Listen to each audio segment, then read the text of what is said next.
Good evening, Maxwell. We're on to another episode of Meals with Chinny. And you're welcome once again. Thank you all for waiting patiently for every other person to join us.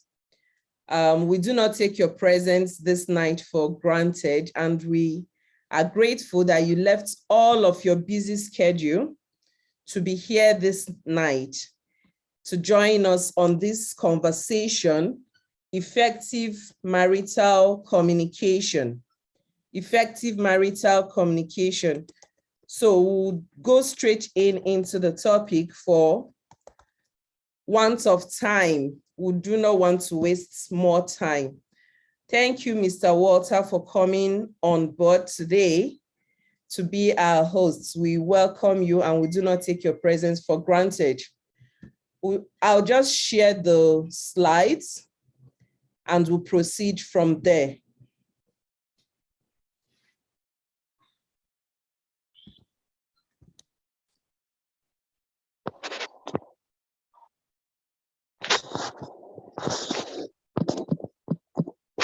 Ronke Fumi, I see that you're joining from two devices. Please, you might want to keep your device muted.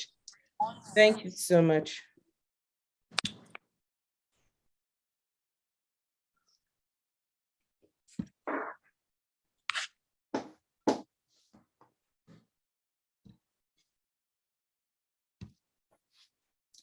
So yes, welcome to another episode, the 7th episode of Meals with Chinny. And on today's episode, we'll be discussing the topic, effective communication, marital effective communication. Today's topic is, a very, very interesting topic, not just interesting, but equally vital, because most marriages suffer from a lot of issues that can be resolved ordinarily, just with a simple communication. And that is why we want to look at it, the topic, effective marital communication. It is not enough to say that you are communicating. The bigger question is your communication effective? And that is what we'll be revealing this night. What exactly is an effective communication when it has to do with marriage? What exactly do we term effective communication when it applies to marriage? It would be a great thing if we stay muted. Okay, just give me a few minutes to find that person. Thank you. So marital effective communication is so important. And this night, before we delve into the topic, as a warm-up task, I want us to type in the chat room, when last did you think you had an effective communication with your spouse? If you are here this night and probably you're single, maybe with your partner, And if you do not have a spouse or a partner in your life, when last did you have an effective communication with anyone around you? I want you to recall that moment and type in the chat room, how did it make you feel at the end of that communication? And how did it make communication fluid and effective between you two? I would like to read your comments in the chat room. When last did you have an effective communication with your spouse? Or it could be your partner. When last was it that you had an effective communication?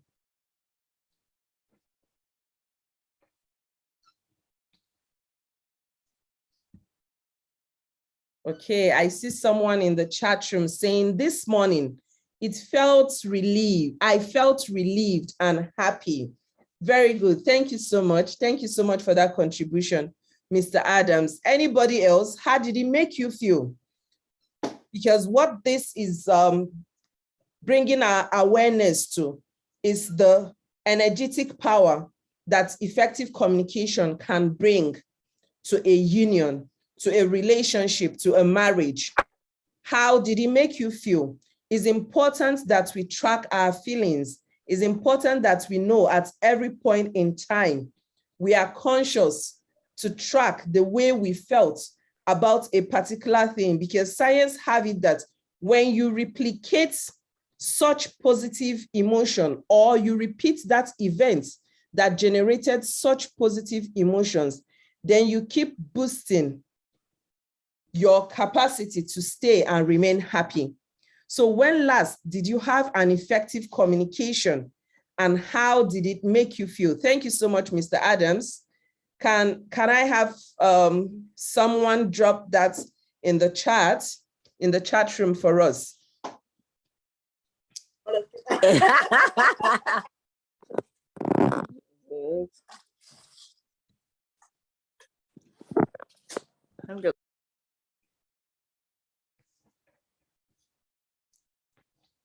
Hello,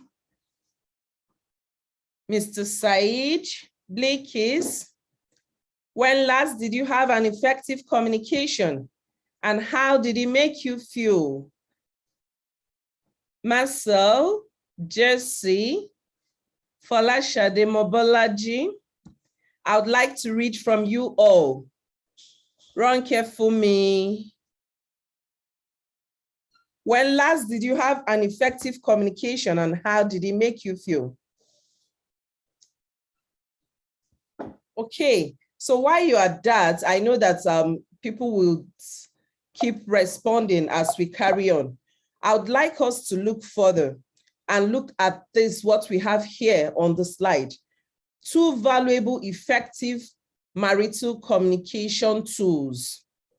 These are the 2 valuable, effective marital communication tools.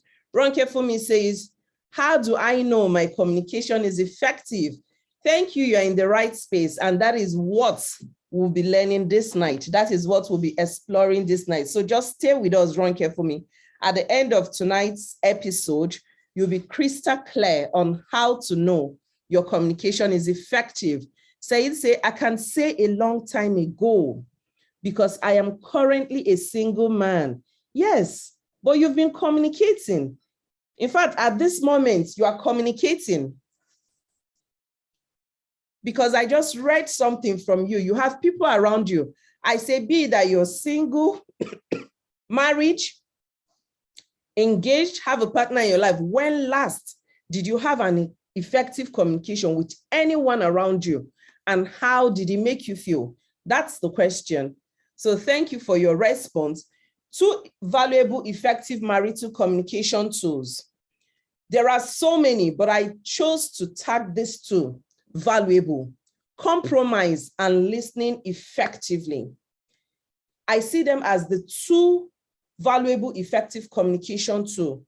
Compromise, many people think that the word compromise is a wrong word to be used, or is an ugly word. They tend to avoid it.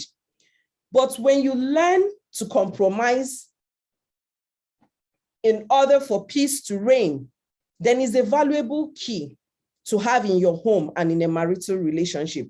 When you can shift grounds and shift boundary, because basically that's what compromise is, then you will have peace in your marriage and in your home. Listening effectively is another valuable, effective communication tool, because most times people disagree, and these disagreements are caused because there's no attentive listening. Listening is different from hearing. When you're listening to someone, you're listening to both spoken and unspoken words. You can be empathetic towards that person's feelings. You can pick the person's emotion just by listening attentively. If you learn to listen effectively, your arguments will be shorter. So yes, I see Aisha say, yes, it lights me up from the inside. Beautiful, that's what it does. It activates you from the inside. So Jesse said, today with my son, and I felt our bond got stronger. I really, really like this so much. Thank you so much for sharing. And I'm not the speaker for tonight's episode, but I just want to throw some highlights before I invite our speaker for this night. Effective marital communication has a cycle, and this is the cycle I've brought out here. You need to, first of all, get connected to self, and that is what I termed as tuning in. When you get connected to self, that is the only time you can listen attentively to another person. You can also listen inward to yourself, and you are able to reflect, hence respond in an empowering and effective way rather than react. There's a question I asked here: can marital communication be fun as well as effective? We'll find out as we continue on today's episode. And this is the point where I bring in the speaker for tonight in the person of Mr. Walter Samuel. He's somebody I respect so much, somebody I value so much. Walter Samuel is also known as a thinking Walter. He's a transformational results coach and a trainer of neuro-linguistic programming. As a presenting expert, he is highly sought after when it comes to managing difficult issues of change, transformation, and transition with individuals and organizations. For the past 8 years, he has worked with many individuals, organizations, and businesses by helping them focus more and succeed through the development and application of critical success frames of success factors modeling templates as it affects leadership, collaborative intelligence, and futurescaping. He's dedicated to unlocking people's potential. His CIPA, personal power and language engineering model provides an accelerated drive in boosting and delivering on higher level of innovation, creativity, and disruption in the game of language communication, talk therapy, and other conversational intervention. Walter Samuel has also some time on air as a radio show host on Radio Continental and Max FM. He is married and blessed with children. You would agree with me that for tonight, I really don't think we'll have any other better person to bring on this wonderful, wonderful show, if not the person I've just presented to you. He is someone you would want to sit and listen to all day, because he has got vast knowledge. So I welcome you, Mr. Walter Samuel, and thank you so much for being our host for tonight. We do not take it for granted. We do not take your presence for granted. I'll just stop my slideshow now, my screen share, so that you can take over. Over to you now. Okay, thank you so much. I really am happy. I don't know if you can hear me. The network was breaking while you were speaking, so I couldn't hear you much. Wow. Can you hear me, please? Yes, I hear you. I don't know if others can hear you. Please, can we come in the chat room that we can hear? Let's just confirm. Oh, thank you so much, Coach Aisha. Thank you. I'm so happy to have you here. I'm so happy also for your prayers. A lot of people who are here were together with us was it Saturday. Thank you for your prayers. Thank you for I'm doing better. You can see I'm feeling much more stronger. And we have Coach Chini here with Meals with Chini. Like, I was surprised to be the guest today. I'm not used to being guest these days. I'm used to being host.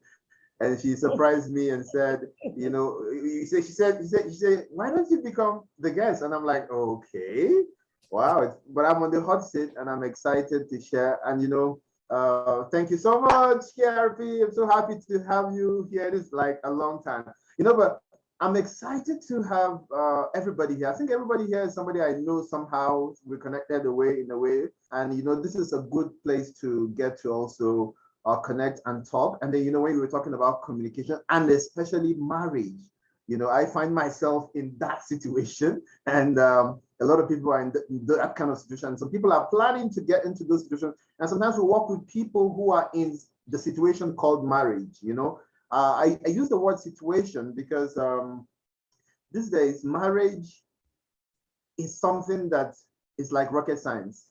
We know how people say something is not rocket science, but marriage has become rocket science because when you begin to experience it, the day-to-day, responsibilities, the day-to-day tasks, and the day-to-day goal setting for your marriage, you realize that it's something that really takes a lot. And like experts like Coach Chinyenye will define marriage. He will say marriage is the coming together of two different nations to form a nation. And you know what that means?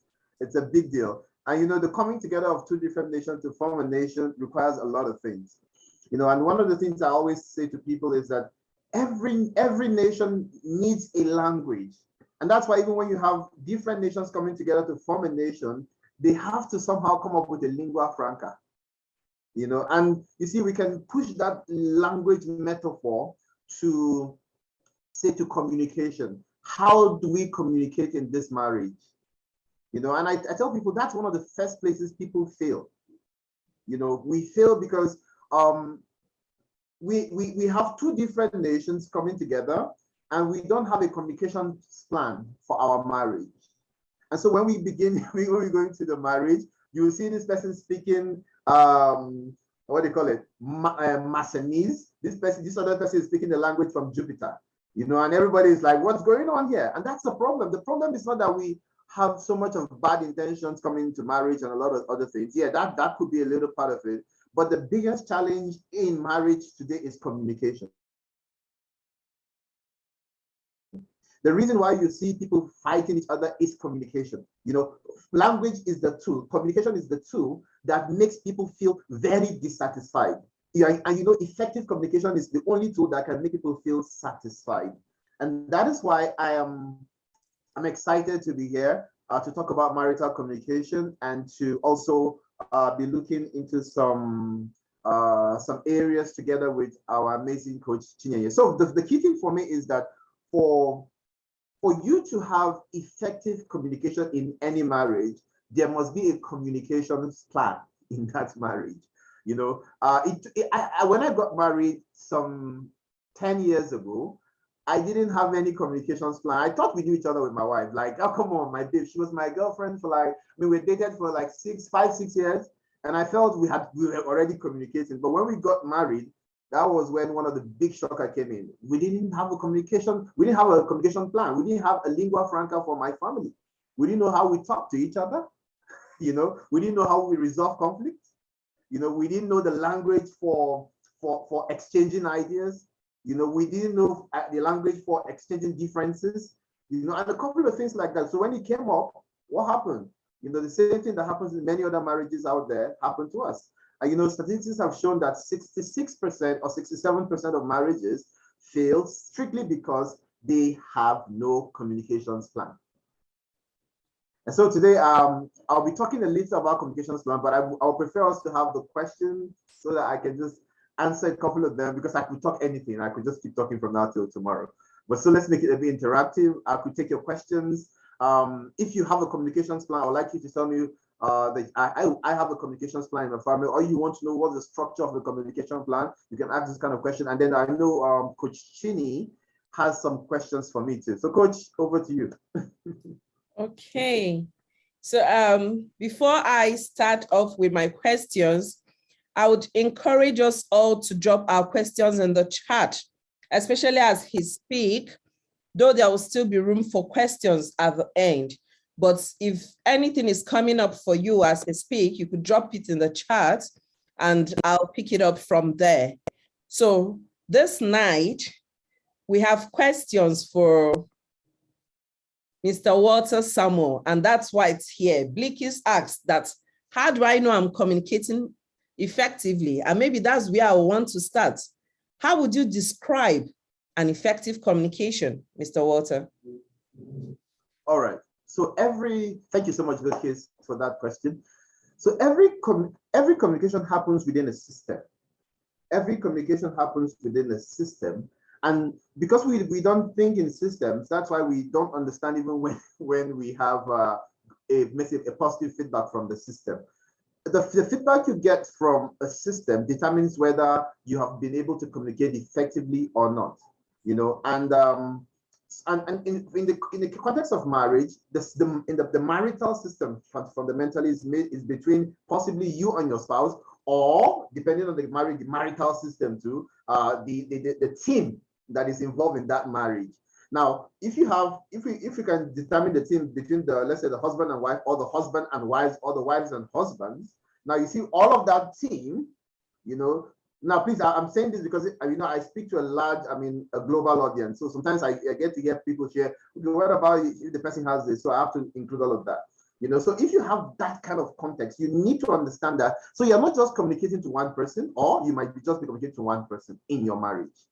I was in Abuja some days ago, and some weeks ago, and I had this conversation with somebody, and the person was telling me, Walter, I'm the second wife in the family, and sometimes I have private conversation with my husband, but somehow the other wife gets to know it. And I say it's a system, so you need to now understand how to communicate within that larger system. I hope you get what I'm saying. So you might be able to get effective communication, but you have to first understand what is the system around your marriage.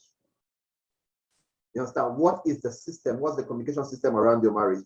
I hope you know that there are some of us, let's say men, women, amazing people who you can communicate with them, but the communication is not done because there are other elements in the system too who might not be in the marriage proper, but they are part of the system. So sometimes somebody tells me, I speak to my wife and it looks like we understand each other, but she makes some calls and later on something's changed, and so I tell the person, see, those people are also in the system, so if you are a great communication strategist in your marriage, you have to factor those people in your system, or try to see how you eliminate them from the system. So for you to say communication has been effective, you must be able to achieve the outcome that you want, and the parties involved in that communication must all feel satisfied.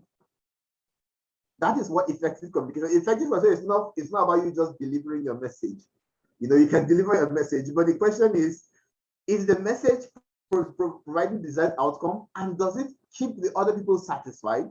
Because if they are not satisfied, then you haven't communicated effectively. So satisfaction is critical. And when we talk about satisfaction, a lot of people don't understand it. Remember that what sustains the system is satisfaction. People must feel okay before they can remain in a system. So if I communicate excellently in my marriage, but it's causing a lot of problems in the marriage, then I'm not communicating effectively. Because effective communication leads to outcome that makes what they call a teams within that system satisfied. So the first thing I'll ask you is, what are the elements within your own marital communication system? Identify it. It's very important. See, sometimes it could be a coach like me. Sometimes it could be a pastor. Sometimes it could be a malam. It could be anybody. It could be a family friend. It could be a mother, a father. See, it's important they are part of that system. Because when you don't know the factors, the what they call it, both the human elements that contribute to the interpretation of your messages, then I tell you, your messages will have no power. And today, so I see people having a lot of problems, and I say, but you're not factoring the elements in your system. You're not factoring. You're trying to resolve a conflict, and you see that the more you try to resolve it, it turns more to a basket case because there are more elements in your system, and you're not considering those elements before you're sending your messages. You're speaking to one person, but you're supposed to be speaking to multitudes. I'm sorry, this might be a little bit off the regular way people talk about marriage, but people don't understand marriage. Marriage is bigger than what we talk about. Marriage, especially in Africa, in Nigeria, it's big. If you want to handle it well, you need to handle it from that system perspective. Don't just handle marriage like, oh, when you meet your wife, just talk like it's not. Sometimes it's not only your wife. If you're lucky, fantastic, but sometimes that's not it. Okay, thank you so much. I hear you say that for communication to be effective, it must meet the desired outcome, and every party in that communication system needs to be satisfied. And fluent speech is different from effective communication. This brings me to the thought, what then can, be considered a communication pitfall that couples encounter? What are some of the communication pitfalls that couples encounter? Okay, so when we look at communication pitfalls, there are basically what we call simple communication pitfalls and then complicated communication pitfalls. And the simple ones include the error of thinking that the way you communicate is the way your partner communicates. Is that right?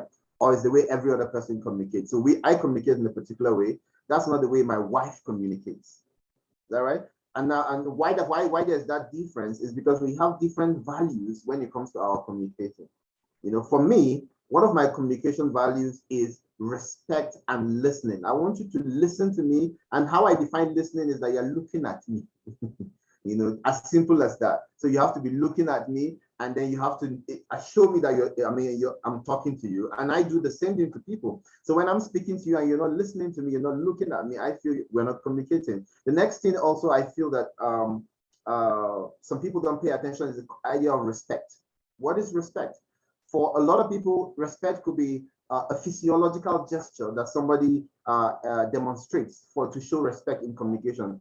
Sometimes it's providing responses. For some people, it's being quiet when somebody speaks. Depending on system's predilections, communication is determined basically by what that person considers as valuable to them. So if I don't know what is valuable to you in communication, then definitely I'll be failing, because I might be doing all the best things I've learned in the communication. Not working. That's not what works for you. And because remember, a lot of how we have become communicators is through our experiences, our upbringing, a lot of the things that have made us. And so a person has come from this experience, and you just want them to agree, to align, with you. It's not going to be possible. So you need to understand what's important to them in communication.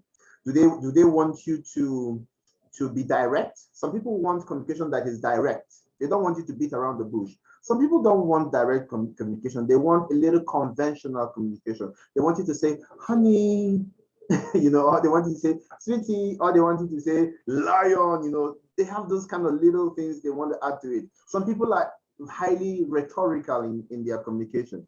And that means they are a lot dynamic. So what type really fits the bill for you? So you need to check that out and see, okay, this is what I like, and this is what this person's like, and how do I fulfill theirs, and also fulfill theirs, and they also fulfill mine, so that we can avoid this complex, simple and complicated.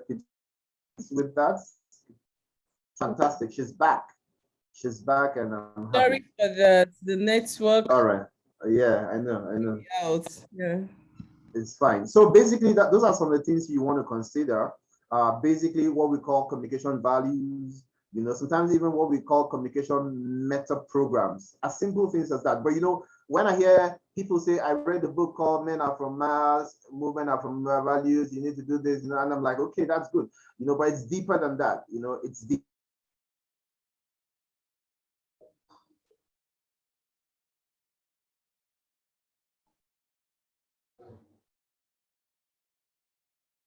Basically is communication style. Communication style. A person communicates this way, and the other person interprets it as total disrespect, and that causes a lot of problems. So no problem is resolved, because every time they want to communicate is what they call it, deemed disrespect. So it's critical we pay attention to those pitfalls, and I'm going to talk about some of those systems possibly later. Okay, so I hear you say that the key to identifying a particular pitfall is to know your partner's value, because values are different from an individual to another. So your ability to know what their values are would help you avoid some of those simple and complex pitfalls. So as you were please, I want you to note something. when we say values, a lot of coaches make the error of thinking is your values of life. No, I'm saying specifically communication values. You know, there are communication values. People have values when it comes to communication. And why we don't really connect with people a lot is because we violate their values when it comes to communication. We violate their value, we violate our wife's value, we violate our husband's, sometimes we even violate our children's values when it comes to communication. So it's important you understand that so that we don't generalize life values or other values with communication values. Things like respect, things like acknowledgement, you know, things like what do you call it? Presence, being present. Presence. All of those things are important values in communication for some people, you know. Thank you so much for that clarification. You know, and recently in the country, a lot of things, not even some things, have been happening that have different communication dynamics. And I was wondering, can situations, current realities, or even, you know, culture and gender affect marital communication? Is there a possibility that they can affect marital communication? I like that question because it's happening. You know, a lot of people don't know what's going on already in Nigeria, but there's a lot of drama, you know, and going on, especially around marriages, partners. You know, I don't know how you prefer to call them, but you know, I had a case where, and I'm going to share this because I believe we are all adults here and we are mostly coaches here. We can also help people because a lot is going on outside that's affecting what's going on inside. So we are in a situation, let's say a political situation in the country where we have elections coming up, you know, and, you know, Nigerians are a lot used to having homes where possibly, let me just use this, and I'm not trying to sound a lot of those patriarchal things, but, you know, a lot of homes where it's easy for you to just know that the person daddy supports is mostly the person mommy should support in a political, you know, kind of thing. But, you know,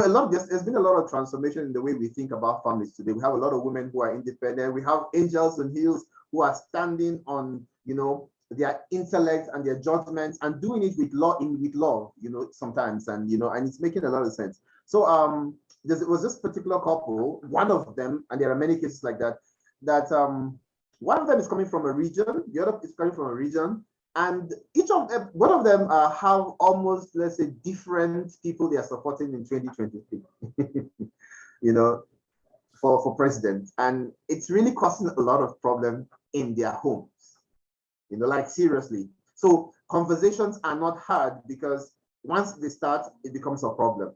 I'm supporting person A, you're supporting person B. One person A happens to come from your own region, person B happens to come from my own region, and that's where the problem is. And they have not been able to find out how to manage this. It's been a big problem. And I was called because people felt, you know, a few people feel that, okay, Walter knows how to help with things like this. And I understood the problem, basically, you know, I understood the problem. And when I shared the structure of the problem to them, they really understood it. They understood that they were not really trained to even think that something like this could happen. You know, they were not trained to think that something like this could happen. I remember a couple of years ago, let me just make this short. I remember a couple of years ago, there was this lady called Kellyanne Conway. She was one of Trump's very special people then. Good. So good. Somebody said, I know 7 politicians whose wife says she doesn't belong to her husband's party. Yeah, you know, women are doing that right now. And, you know, sometimes it's tough. You know, if the communication is not handled well, sometimes it affects the family, affects a lot. But we're learning to see how can we do this and make people understand that, you know, even within marriages, we can have differences, political differences, and still be able to have conversations at the dinner table. You know, so basically, Kellyanne Conway had a husband who was even supporting Trump at some time, but later on he became Trump was critic. You know, and people were wondering how could these two people, one an ardent supporter and the other one is very caustic detractor of Trump, how could they be husband and wife raising children? Like, where do they sleep? You know, how can they sleep together? Because they were totally poles apart when it comes to politics. But somehow they have been able to figure it out. They are still married today. Trump is still not in power. They're still married. and still having an amazing life. How did they do that? You know, and that's the magic. And those are the frames that people are beginning to realize. You know, I can have differences with people, but it doesn't mean go on social media today. Politics is fight, it's quarrel. And I tell people that, you see, because we are not trained in non-violent communication, even within marriages, that's why a lot of marriages end up with beating and a lot of physical violence and even verbal violence, you know, emotional violence. No training in non-violent communication, no training in respectful communication, no training in, you know, in just the basics of human communication. And so people struggle with things like politics. But I believe that people like us will be able to cross that. I'm crossing it already in my home. We don't always agree with my wife in many things, you know, but we always get a smile, and sometimes we still go to the other room together, which is amazing. Okay, I hear you on that. And someone was asking in the chat room, how do you elicit your spouse or your children's communication value? I think this with regards to the last question you answered. She would like to know how you can elicit your spouse or children's communication value. Thank you so much for that question, Coach Aisha. One of the things I tell people is there are two ways you can elicit values. There is the formal and there's the informal value elicitation. Is that right? So you can decide to have an interview where you can ask them about values or something.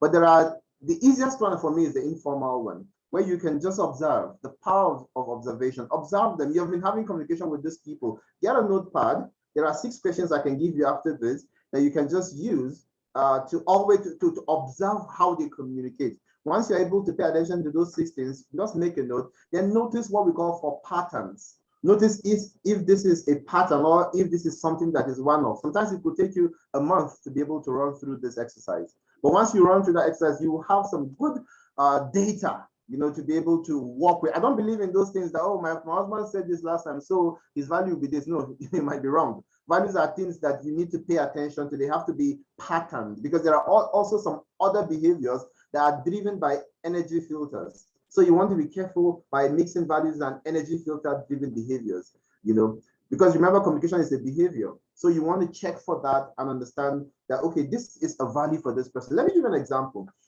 I used to have a lot of up and down with my wife when it comes to many things.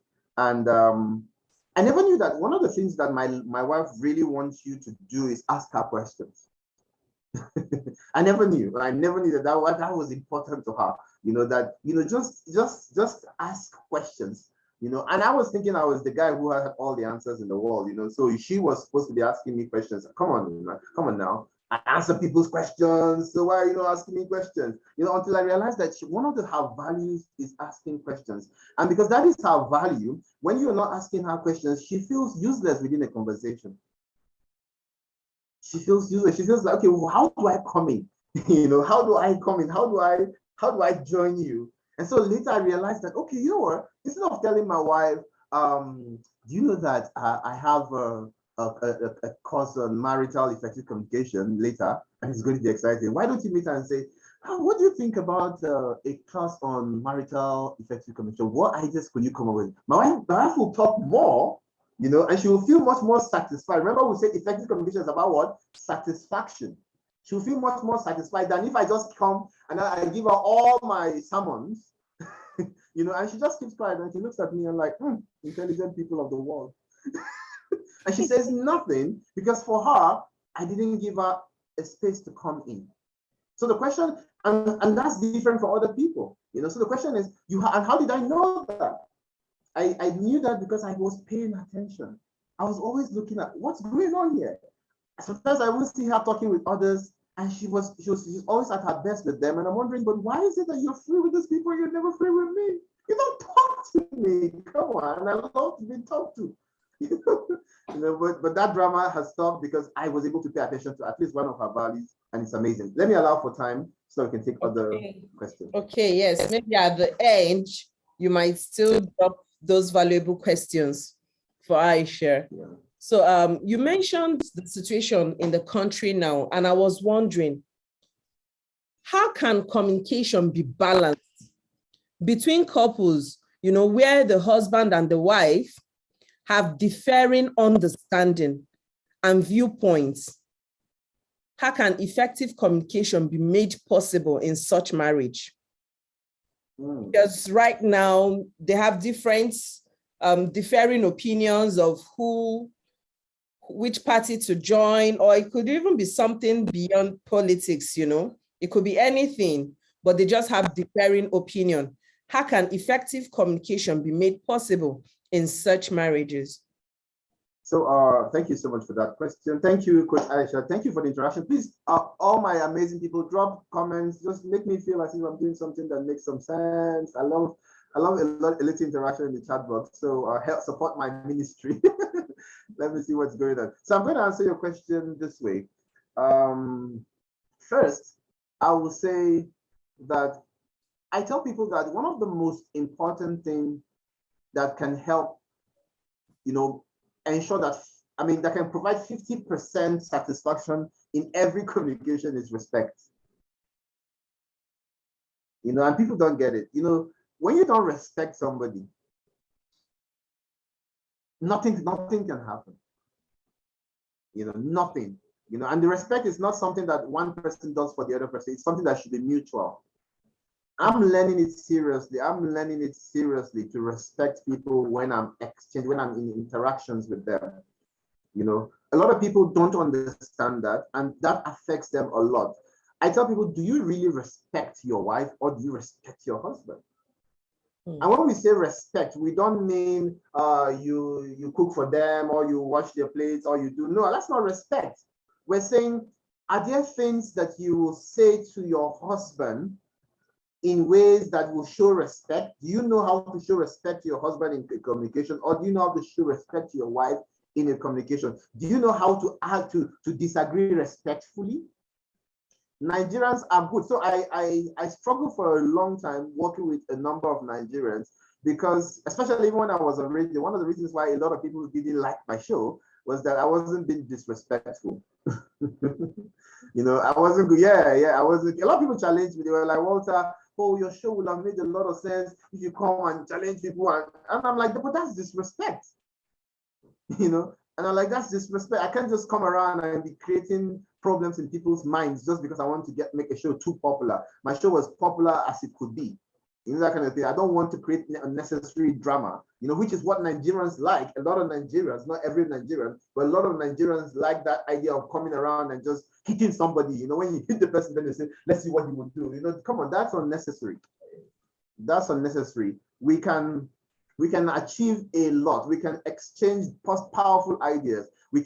I told people that some of the people I have disagreed with are the people I respect most. You understand?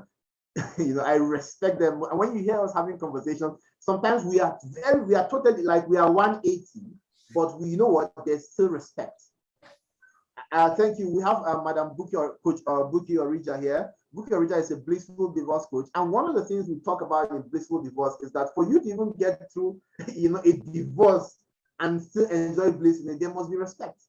You must respect people who you disagree with. You must respect people who Coach, you're a conflict resolution manager and a master and a coach. You must respect people you are even in conflict with. You see, but we're not raised to understand that. So we just feel, oh, that person is a bad person. Okay, I will abuse him. I will use terrible words. I will do that so that I will hurt him. But that's disrespect. You know, you're not respecting the humanity in that person. You know, so if couples can begin to understand that, what is the basics? What is the basics of respect that I need to give to even a human being first before I can say, okay, my wife, then my husband? You know, that will solve a lot. That will solve 50% of the problems of communication in marriage. You know, yeah. Let me allow you to talk, please. Okay. So I hear you say a lot about respect and its importance to effective communication in life, not just in marriage. Because if you are able to respect people, even at the humanity level, then you are able to cascade it down to every other part of life, marriage inclusive. So sometimes you find that some people, not really because they do not want to respect, but they've been communicating in a past, in a particular style in the past. So how can they now make peace with their communication style as a couple now that they've decided to move forward? Probably after this episode, someone just realized that, okay, what I've been doing in the past is not communicating respect, or is not making my communication effective. Moving forward, what can this person do? First of all, I tell people that you can't change what you don't know. So this is a good first step. Awareness is a good first step. You need to know, okay, what are the challenges? What are the problems I'm having in my communication? You know, that is also affecting my marriage negatively. So once you're able to identify that, then the next step is to see how you can restructure that pattern. You know, you have to check both the simple styles and the complex styles you're using that are creating those. And when I talk about simple and complex styles, I mean both verbal and non-verbal communication. Is that right? Mm-hmm. Not just verbal, non-verbal. You know, I tell a lot of young potential married people, both male and female. I say, sometimes there's a way I see some of you talk and your hands are going like this, and you're like, and I'm like, you're going to do that in marriage? And they do it. You know, when they get to marriage and they do it, and then someone says, oh, but that's disrespectful, and then they feel that, but that's how I talk. You know, so there are three things you need to know. First of all, there could be a way you communicate. Is that right? There could be a way you communicate. I don't know if you can hear this. If you can hear this, I'll be very happy. There could be a way you communicate. Basically, maybe this is the way you communicate in Lekki, in London, in Abuja, in Jaws, anywhere, in the South Pole, in the North Pole. Fantastic. That is how we communicate there. Now, when you're meeting someone else, you have to realize that person is also coming in with their own style of communication. You understand? So by the time you come together, you have to realize that the communication sometimes might differ, and so you need to work on it. And once you have realized that, okay, you have not been able to work on it, then what you need to do is first realize that what is possible for the two of you. I tell people, don't want to change a communication style to another couple's style you're seeing somewhere. No, because you have to realize that you must have the seeds for that style. You know, I meet some people who say, oh, can't you see couple ABC? Can't you see the way the wife is doing and the husband is doing? I said, do you know how they got to where they are? You know, you don't know. Some of them have had not just trainings, but upbringing and a lot of things that has helped them to get to that level. You are coming from a different way. So you have your own path towards success. And that's why I tell people, you must understand your CSF. You have what we call critical success factor and your critical success path. Your critical success path to communication excellence in your marriage is different from my own critical success path. You understand? If you are married, for example, let me give you a little context. And I don't like to do this, but please, with permissions, this is professional. So I once had this couple who were married, but they will always have this problem in communication. There was love, everything, but communication was the problem. You know, and the challenge in communication is that they don't agree on things, you know, and then by the time they don't agree, one person feels, okay, the other person is disrespectful, the other person feels that way, the other person doesn't want to hear me out or something. And, you know, when that was going on, I realized that the problem is from where they were coming from. One of them was coming from a place called Ajeguna in Lagos.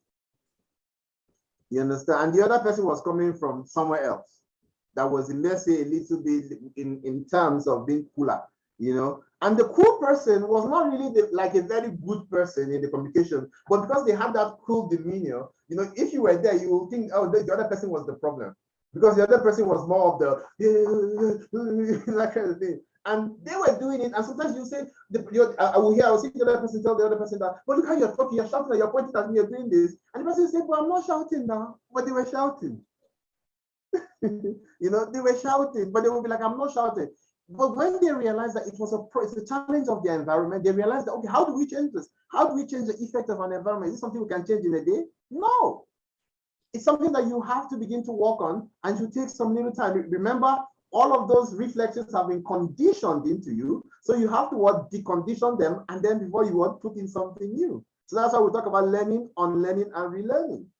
So these are things you need to do. So I tell some couples, yeah, if you might have discovered the problem, but you might still be far away from the solution. People think that once I've discovered the problem, then I have solved it. No, discovering the problem is one thing. Then being able to go through the process that will lead you to success is another thing. And so that's why we talk about patience. People are not patient. The day I realized that I was a bit different with my wife, and I was also part of the problem in the confusion of my family, and my wife also was confused some part, I realized, okay, what is the path to success? I didn't say what is success. I said, what is the path to success?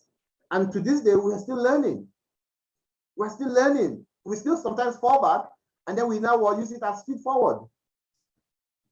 Thank you so much. Thank you so much.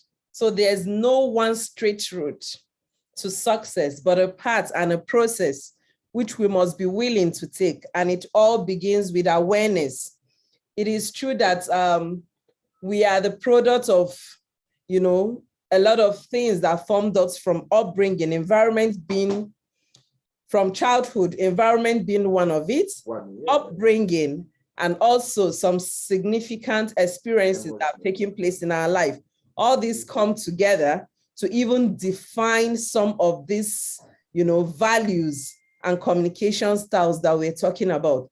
So quick into it, because I see that we are fast spent, and I wouldn't want to keep people longer than they've planned.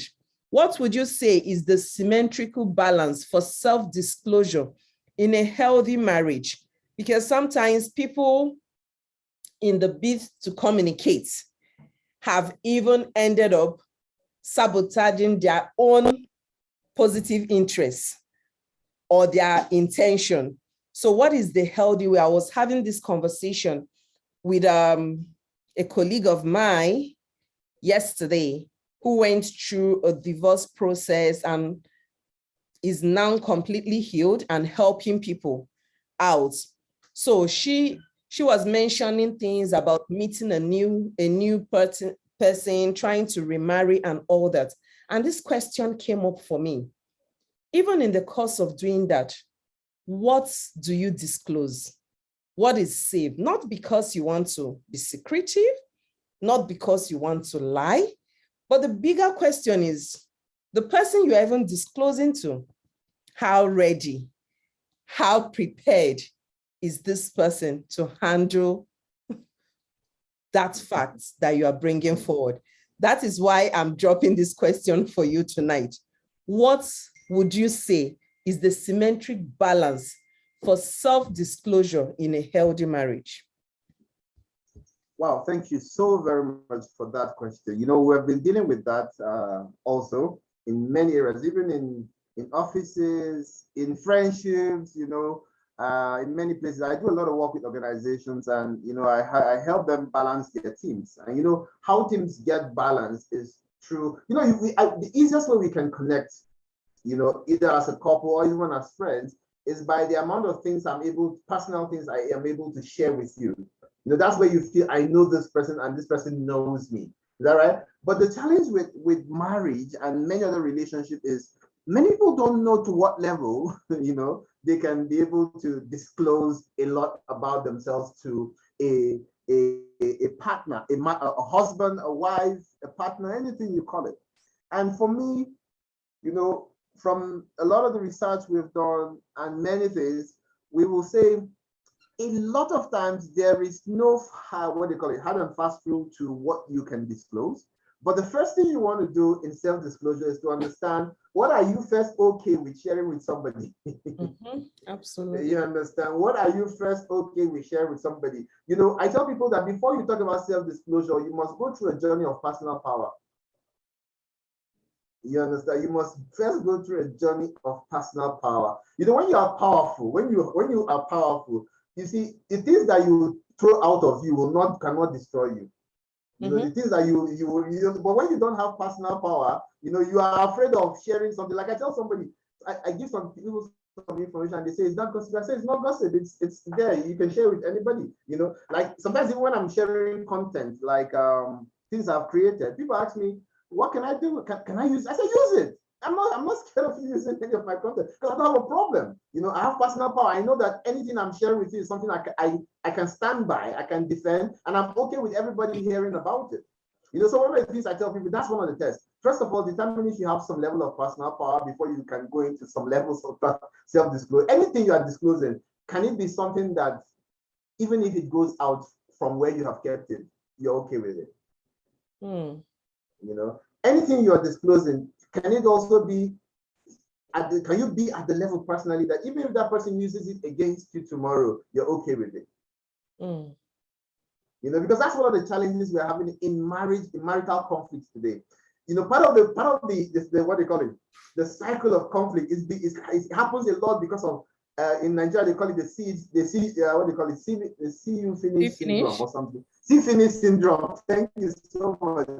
So you know, during those good times, during those nice times where the going is good, you be telling the person everything. You know, I had 27 abortions, I had this and that, and you're feeling that, oh, I've met the Prince Charming, and then when you hit the rocks, you know, or maybe you make a mistake one day, or the boss makes a mistake or something, and then you see sometimes carelessly, and I'm not saying everybody does this, but I'm saying sometimes carelessly, a partner could not decide to use that against you, even within the marriage. Sometimes even in conversation, you know, somebody was telling you that, oh, it's not because I haven't married you, you know, and you're like, oh, you know, like, wait, is it because I disclosed these things to this person? And you're like, okay, I will never share anything with this person again. But you've already opened it.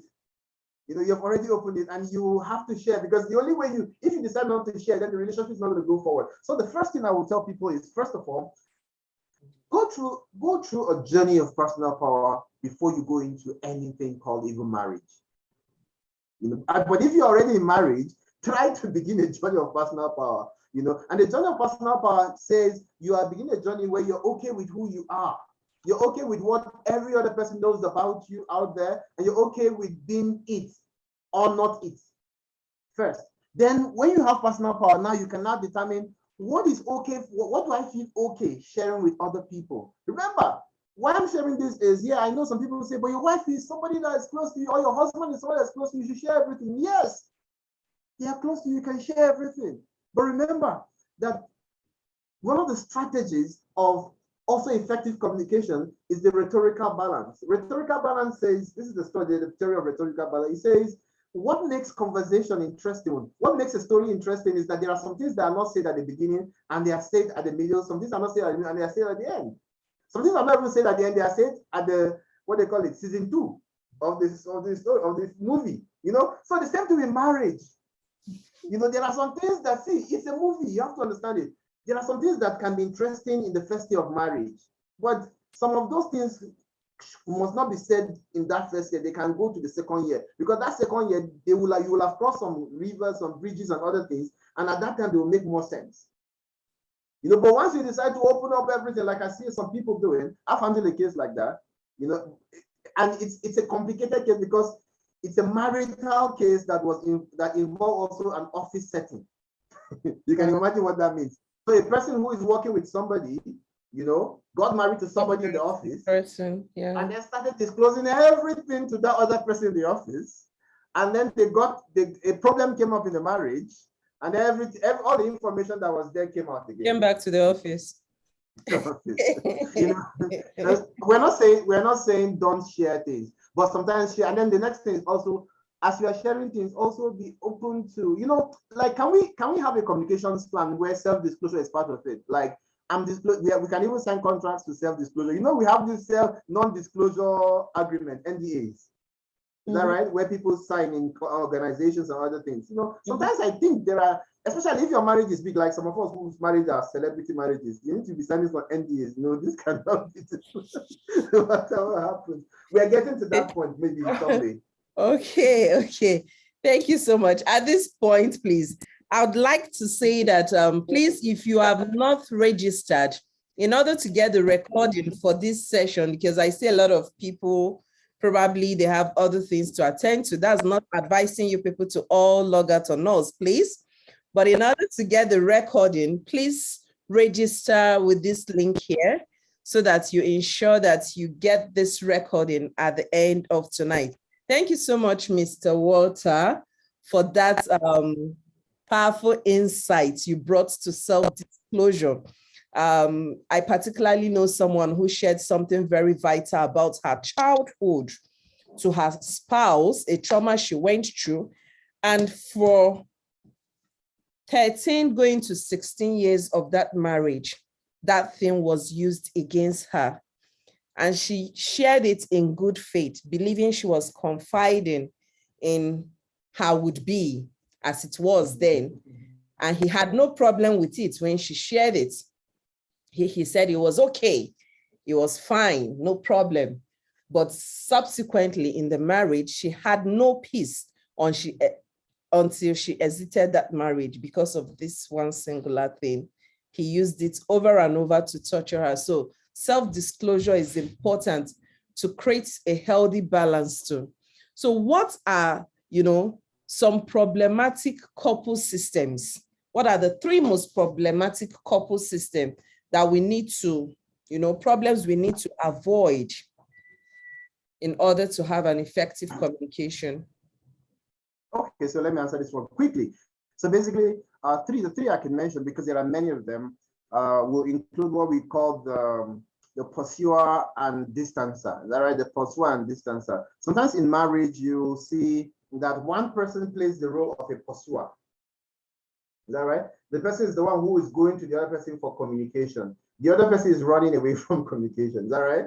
They don't want to talk. They all don't want to talk, and a lot of things. It's a very bad couple system. Is that right? That's a very bad couple system where one person wants to have communication and the other person really doesn't want to have communication. You want to pay attention to that. So one of the things I tell people that communication should be a ping pong. Is that right? It should be, when I'm communicating, you're communicating back. Let's have an exchange. If I'm bringing some of the conversation today, tomorrow you should bring in the conversation. Let it be balanced. I shouldn't be the one coming around to check up on you every time. I shouldn't be the one coming to resolve conflicts. I shouldn't be the one always initiating, okay, what are we going to do for next week? What was the plan for the kids?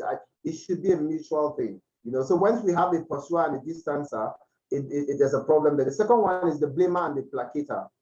The blamer and the placater couple system is a terrible one, where one person is consistently using the communication style of the blamer, always blaming the other person for somebody, and the other person is always the person who says, okay, I'm sorry. I tell people that anytime I see a marriage where one person is always the person who is sorry, and the other person is the only person who is judging the other person as being wrong, then there's a problem in that marriage.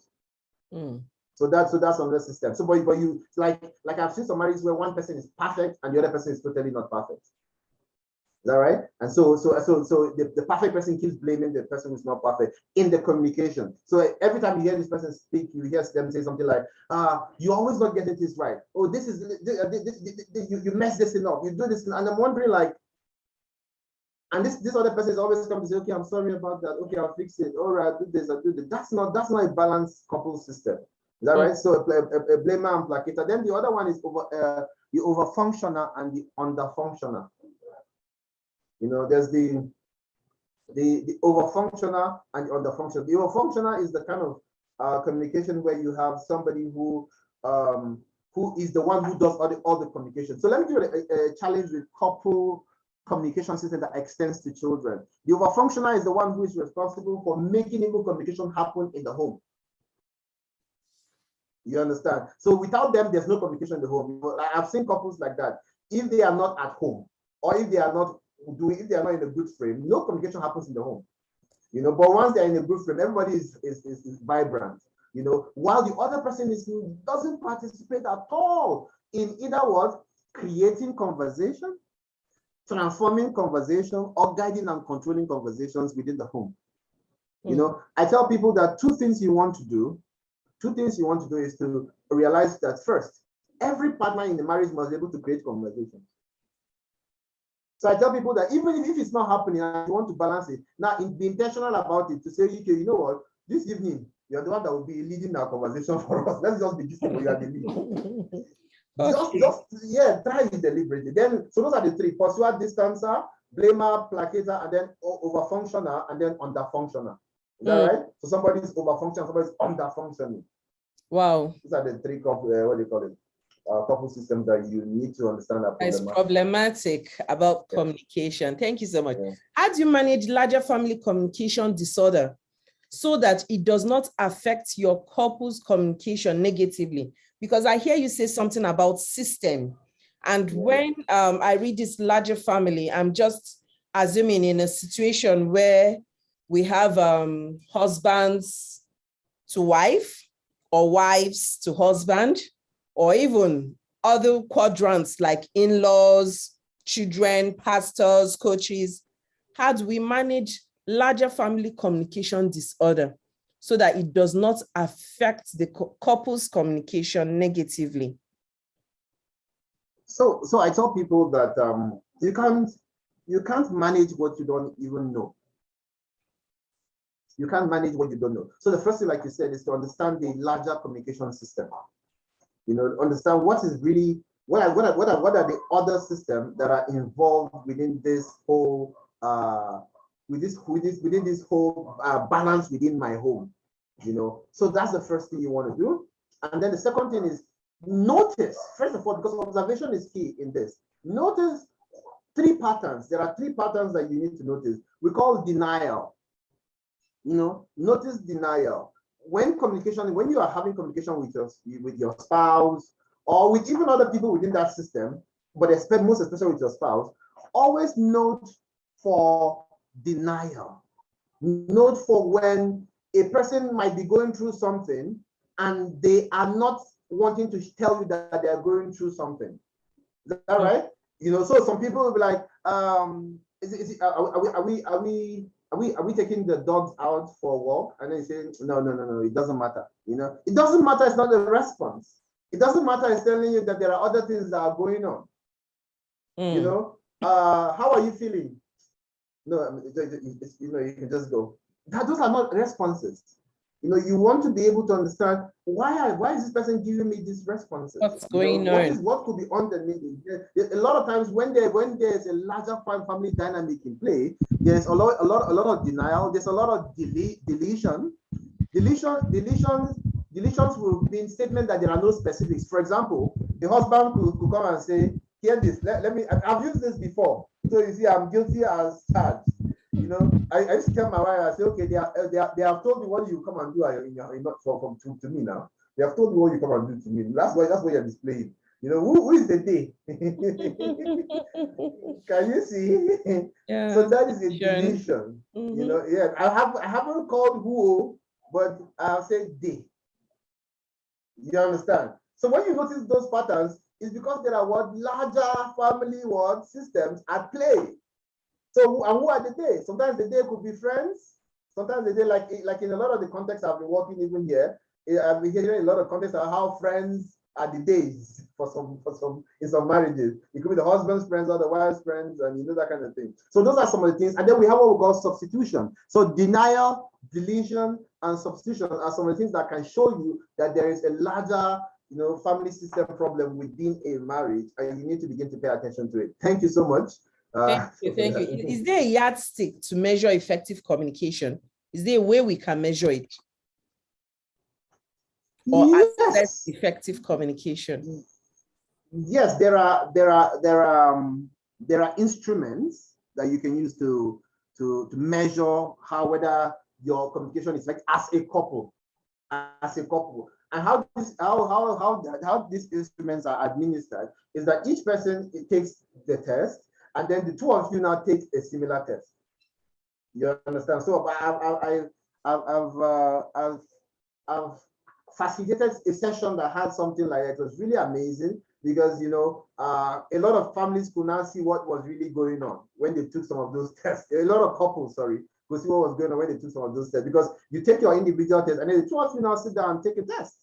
You know, and then at the end of the day, you see all the results are collated, you know, and they are analyzed, and it shows you a lot of what is going on, especially if you answer those questions sincerely. You understand? Not just trying to make people feel nice. So answer the question sincerely. But without tests and everything, one of the things I can tell people, one of the ways you know that there's effective, because effective communication is not a product only. You know, effective communication in marriage is also a foundation for further communication. Can you see what I'm saying? You understand? It's a foundation for further communication, further positive, powerful, empowering communication. So I tell people, do you look forward to go and sit down with your husband or your wife and have communication tonight? if you don't look forward to it, then you're still very confused in your home. Simple. But if you look forward, if your spouse is that person that you look forward to resolve it, do you look forward to resolving the conflict with your spouse? Can you have a thorny issue and say, okay, I'll call your spouse and say, okay, when we get home, we're going to deal with this together. And sometimes you can even disagree on it, but you resolve it and everything is peaceful. If you can do that, then I can say you have a good system of effective communication at home. Wow, this is interesting. This is interesting. So just like personalities, you've also mentioned that we have different communication style.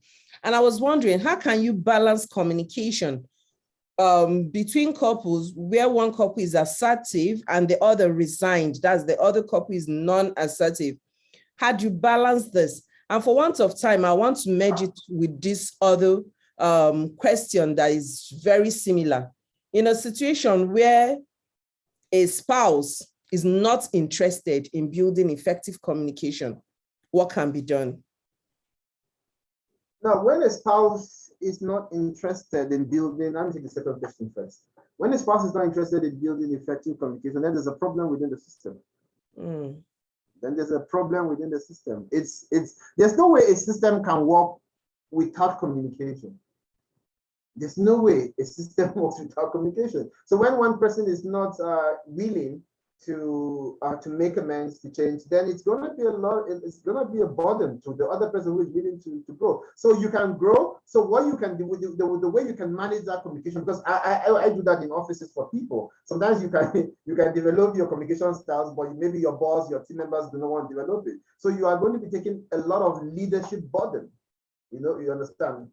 And then I tell people, one of the things you want to check is, why am I doing this?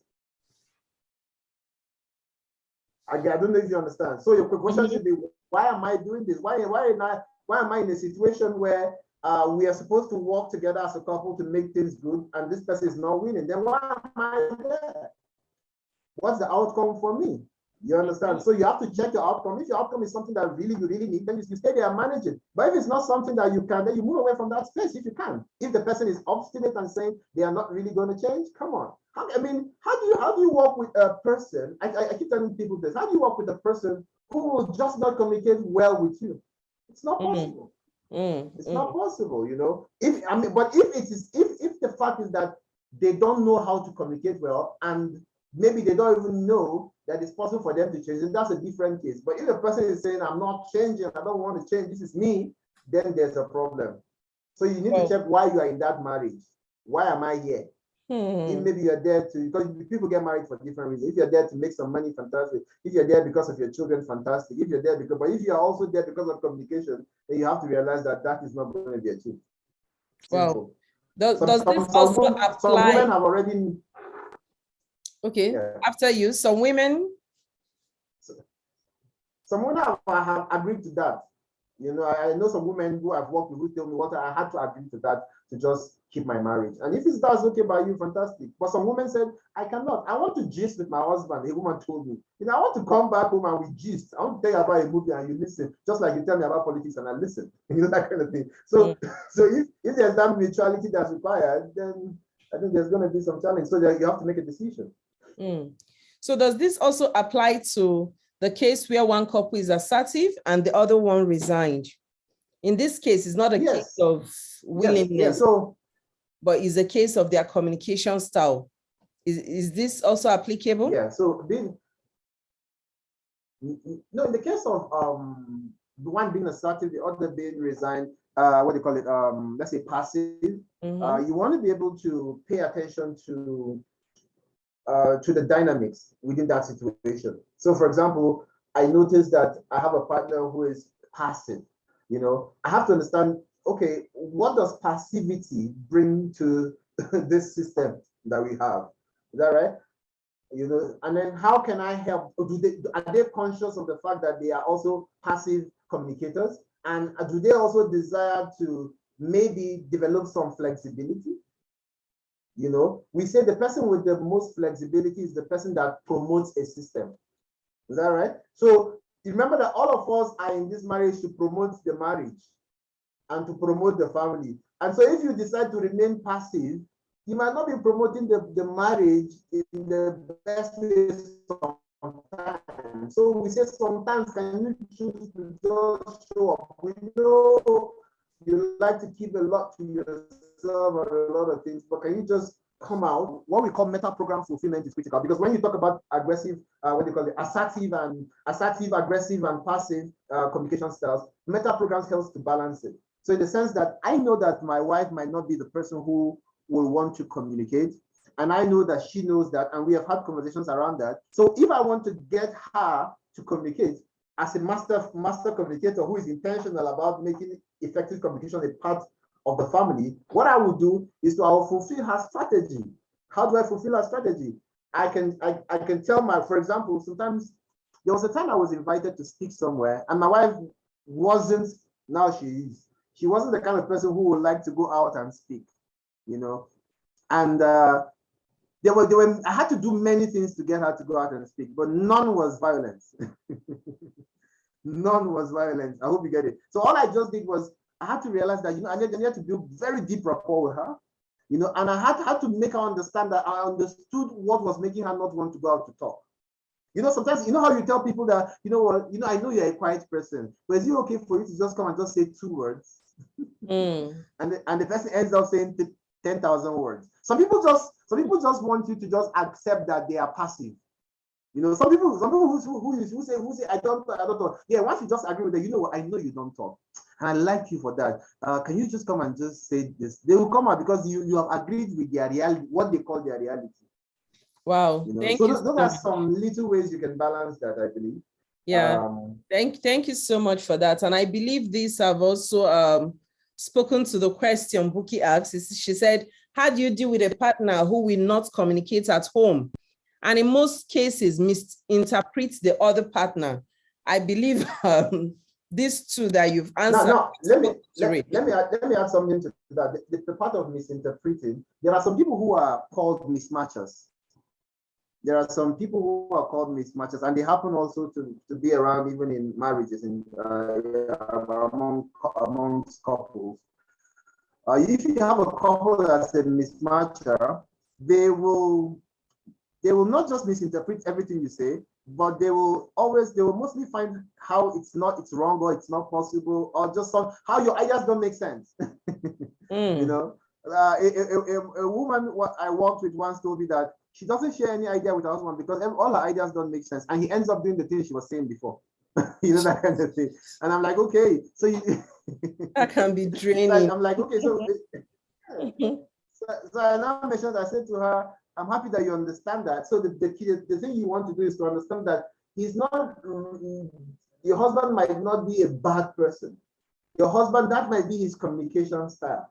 You know that person that you're telling, you know that it's good for you to attend this training, this course that we're doing, Meals with Chini, and you say, no, I will not attend Chini. He doesn't want you to tell them what to do. So what you do next time is say, there's this course, Meals with Chini, but I know you will never attend. And then you say, who told you I'll never reverse engineering.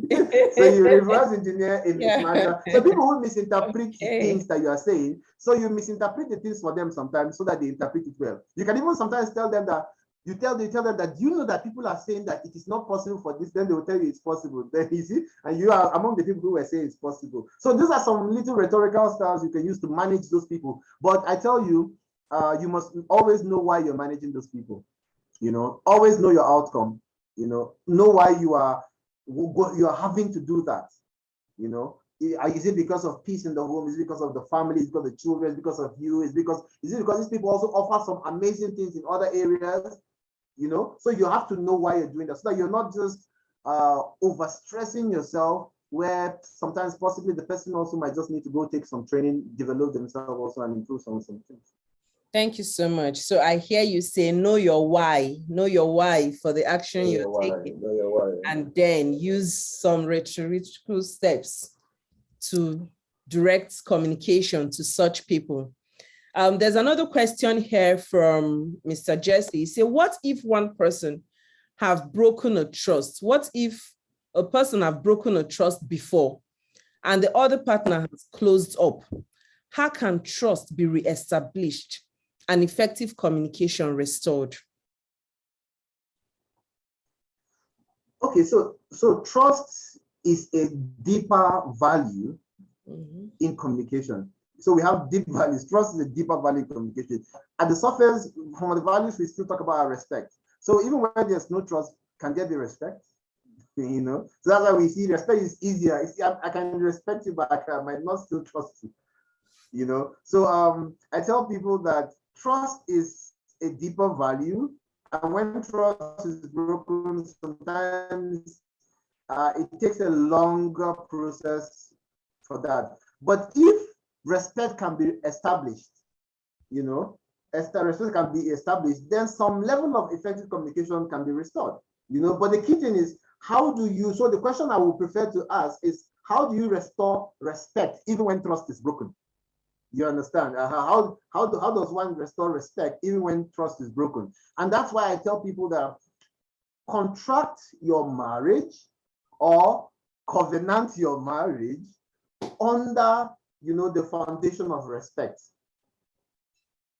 You know, just learn to do that. Let's teach our children. This is not something that we're only talking about. Let's teach our children the principle of respect, that I can be in court with you and still respect you. I don't know if you get what I'm saying. I could be in court, we are dragging something serious, and I can still respect you. You see, it's a problem we're having in society. People feel that once I have a problem, once there's trust is broken or something, I disrespect you. No, it's not true. I can still respect you, but we have a problem, and that problem needs to be solved. I can still respect you, and we're divorced. I can still respect you, and I don't want to have some level of conversation with you, but I can still say good morning. You know, there are some basic things that we need to understand that are critical, but because we are not trained that way, really, I'm telling you, respect is a challenge of training. We are trained to respect people who we like. We're trained to respect people who are like us. We're trained to respect people who do us good, but we don't respect people who sometimes we are not like them. Respect is something that should be for humanity, even for people you differ with. Let me share this last story of respect with you, and then I think that would be the last thing I will say. You know, a couple of years ago, I found myself in a situation where I had to understand something about life. And it also applies in marriage. You know, it was during a kind of ethno-religious crisis in Nigeria. And, you know, during that period, a lot of the people were feeling very bad. You know, everybody was angry. And I realized that all the people were feeling angry. The only thing they wanted to do was more destruction. You know, everybody was feeling, oh, let's go and kill this, let's go and kill this people, let's go and kill this people. Then I noticed something that was happening, that the leaders, our leaders, whether religious, political leaders, they were still able to meet each other and have conversation to determine how to broker peace in that conflicting situation, in that, you know, very crisis-ridden situation. You know, and you know what came to my mind? I now realized people were saying, why are these leaders going to even have tea with those people? And when they are this other religion, this other tribe, and I realized that, you know what, people who are poor in the mind, they don't understand that without respect, we will destroy each other. There's nobody that will survive. So even marriage, let's learn to respect, even when we are disagreeing, even when there is serious problem in the marriage, still respect a person. That if you respect a person, you won't slap a person, you won't hit a person, you know, you won't use some kinds of words on a person, but you communicate effectively, even in difference. Thank you so very much. True, very true, very true. The internet and social media have got a lot of roles and even impacted marriages, both positively and negatively in different ways. How can this be managed to ensure effectiveness in communication?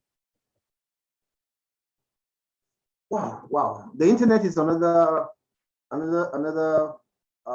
thing that I think it's a blessing and also a challenge sometimes. Like some people call it double-edged sword.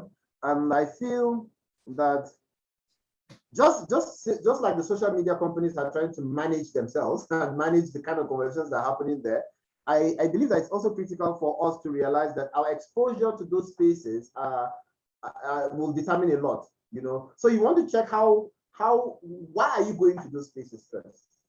Why do you go on social media? You know, I see a lot of couples who they pick even the quarreling lines from social media, you know, and then they use it in their marriage. And I'm like, okay, that's amazing, but you're destroying your marriage. There are other things you can still learn from social media. So I don't want to blame internet or social media. I just want to feel it's about you. It's about what are you thinking? Oh, you heard, yeah, you heard somebody ask a husband a question, or somebody a husband asked his wife one kind of question, but you didn't check the structure of the language to test if this kind of language carries through within your home.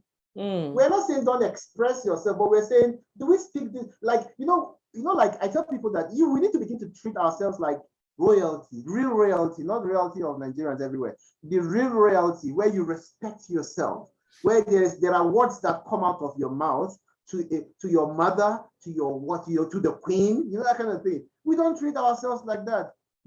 We just talk anyhow. We want to resolve issues anyhow. We want to talk when we are angry, we behave anyhow. No, if you're royalty, even when you're angry, there's a way you behave your anger. There's a way you language your anger. There's a way you communicate your anger. I'm learning that serious. It's not easy. I'm not telling you it's easy. I'm teaching a lot of people how to do that. And I tell you, it's making a peaceful world for so many people.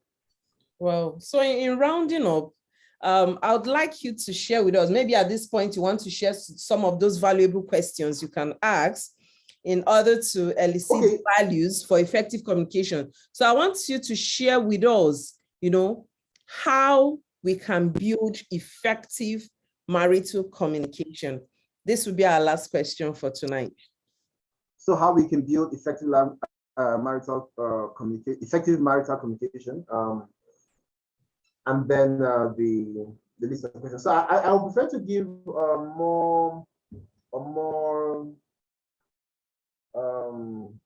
more detailed guide to those values questions. So maybe I will send to anybody interested, don't reach out to me. I will send you something that can help you guide around the family. I have something around the family, the marriages that can help you. You can also use it to help other people. I have something that I use sometimes too. So maybe asking you those questions, share it with me, and I will share it with them via the email. No, but please don't share with everybody. Share with only people who are here, because for me, these are the people who have been able to sacrifice so much to listen and to understand even what that. I tell people it's not about giving documents. People make me want to share books with me. I'm like, if I share some of my books, you understand, it will be useless to you. But if we have a conversation and I see that, it leads to something like this, then I can share with you.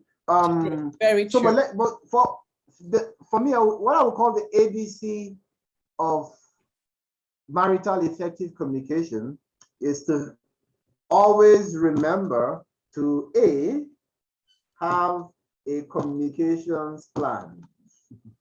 Have a communications plan, And the first thing on your communications plan is what? Respect.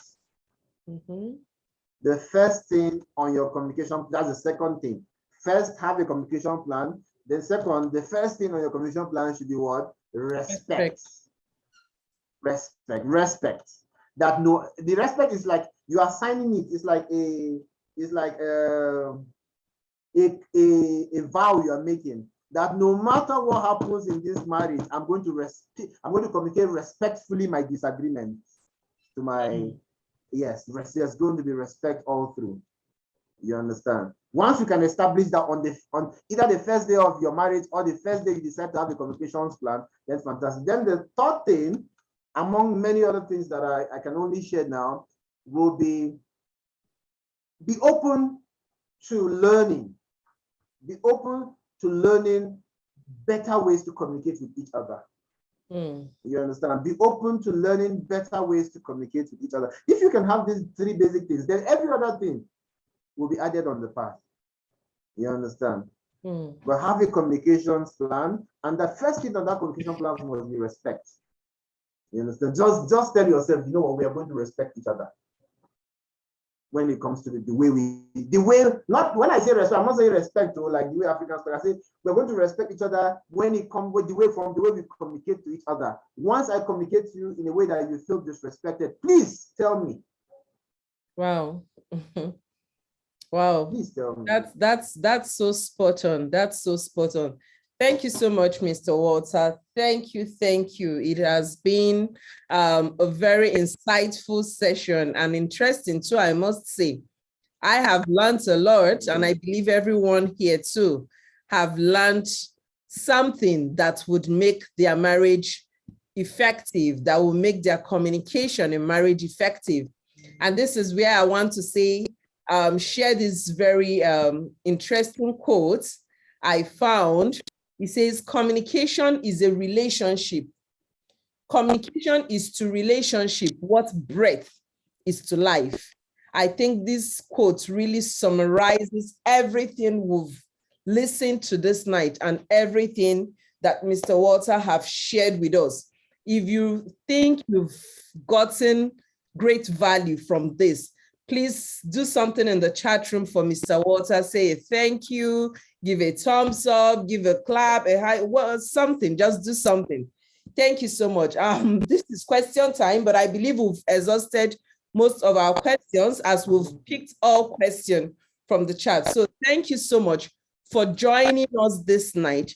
And please do invite someone to join us on the next episode with Meals with Chini. This is the link. If you want to get the recording, please register on this link, and you would also get the document, the article promised us by Mr. Walter just by being here. Thank you so much for coming on board this night. We do not take your presence for granted. We appreciate you deeply and we value you. Thank you so much until we meet again on the next episode of Meals with Chini. Thank you all. Bye. Good night.